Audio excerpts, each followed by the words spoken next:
guys, this is Caleb with DSLR Video Shooter and another podcast. Today we're looking at the ePhoto LED panel. This is the ePhoto 600, and this is my first LED panel. I've been wanting to get one for a while now, but just been looking for a good brand. Obviously the price plays into it a lot.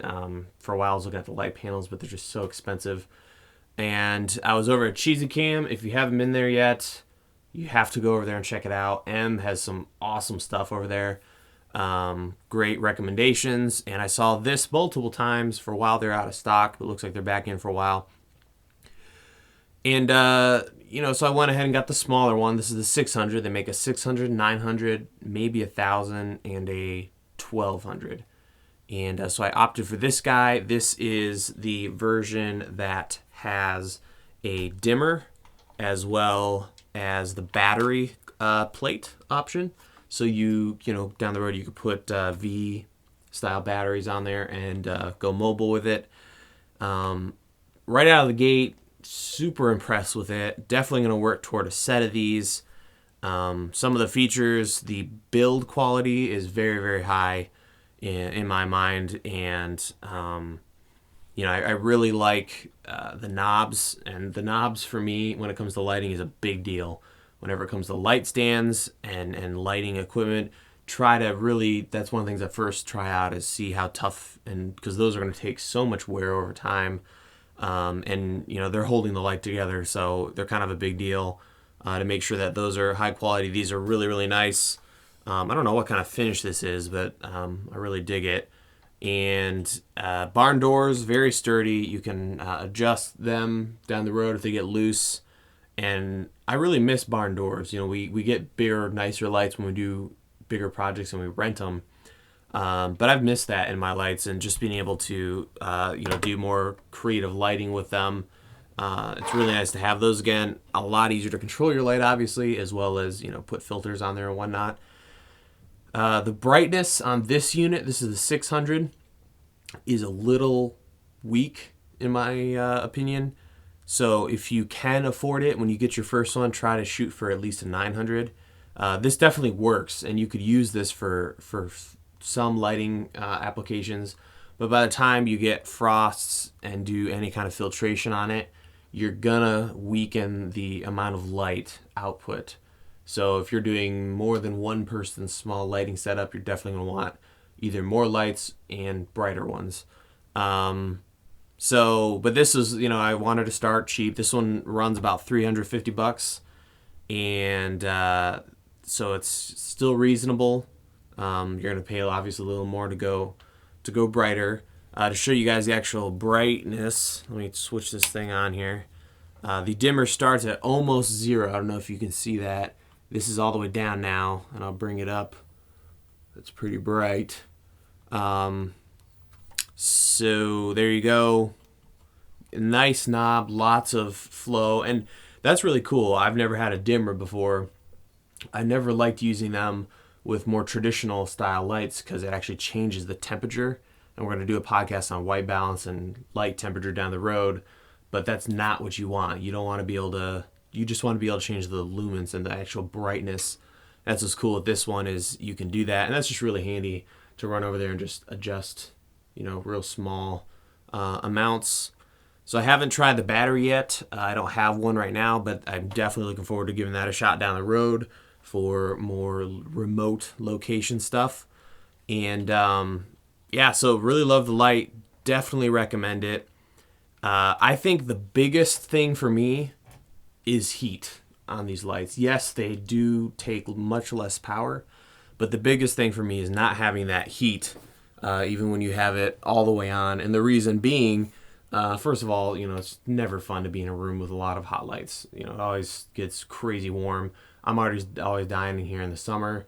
But the other reason is so you don't have this happen to you. This is a filter.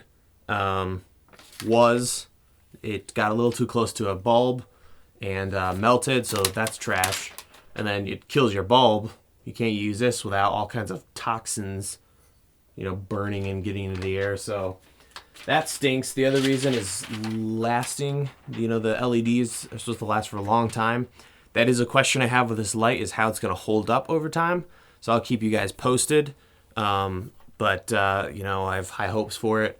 And but yeah, the heat thing, for me, I just want to control my lights and not have to futz with having to, you know, do all kinds of different clamps and make sure it's far enough away from the bulb so it doesn't melt.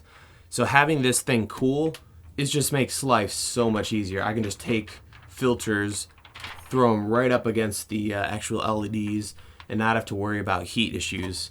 So that for me is probably the biggest one. Size, this thing is incredibly small for portability. You can see right there, you know, it gets real thin. So you could easily take 3 or 4 of these things, stack them up. There are bags for these, and I'll put a link in the show notes to those. You know, I don't have any of those yet, but that may be an option down the road. And the other thing is the yoke that it's on, the way it's actually mounted. A lot of these lights, they mount from the very bottom of the actual unit, but that puts a lot of weight on the top when you adjust it, whereas this yoke is directly in the center of the light, so it's much sturdier and easier to work with that way. You can take the yoke off, so if you wanted to mount this in a real unique manner, it's doable. The only thing that kind of bugs me about this light is the actual power cord, and it's with a brick. So I don't know if you can see this here. I've got a brick here.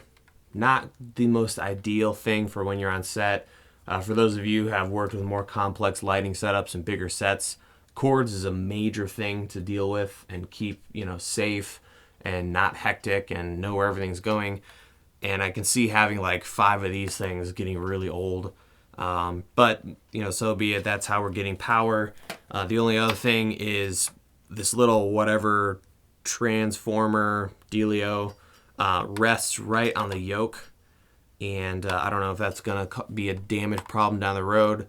One thing I'm going to look into is finding a way to create like a safety, you know, quick release deal here, because I'm seeing this happening. It's just going to happen. It's just a matter of time. So trying to stay safe from it.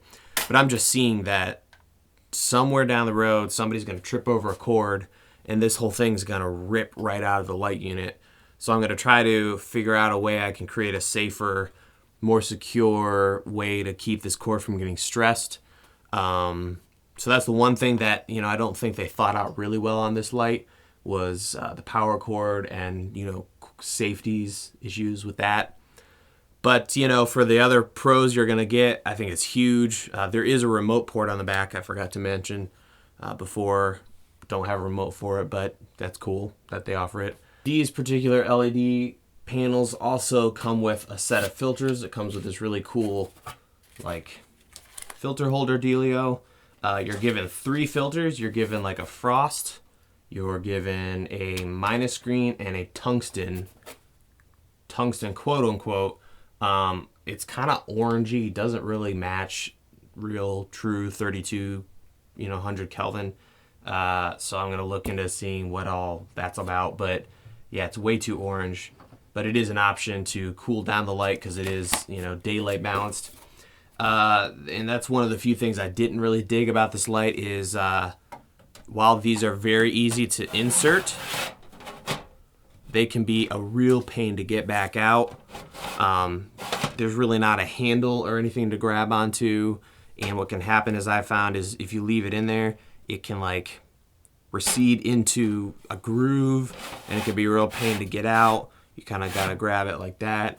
There are 2 sides to it, so make sure you have the textured side facing out so you don't have any light refraction problems. But that is kind of cool. They give you those. I just use gels because, you know, I know what my gels are, and I've been using those for a while. So that's what comes with the light. So yeah, really impressed with the light. Definitely would recommend it. If you can afford it, try to shoot for at least the 900 to start with. I'm definitely gonna keep this bad boy just because it's nice to have a lower power light for different uses. That I've been using this for a background light, and that's worked really well. It is daylight balanced, so just keep that in mind if you're gonna be mixing it. Think about filtration or bulbs for your other lights. Again, looking forward to doing a white balance and lighting temperature tutorial in the future. But yes, I would give 2 enthusiastic thumbs up for this unit. So that's the ePhoto LED panel. Again, check out Cheesycam.com if you can. More stuff over there that M's cranking out content-wise. And stay tuned for more stuff here at DSLRvideoshooter.com. And until next time, we'll see you guys.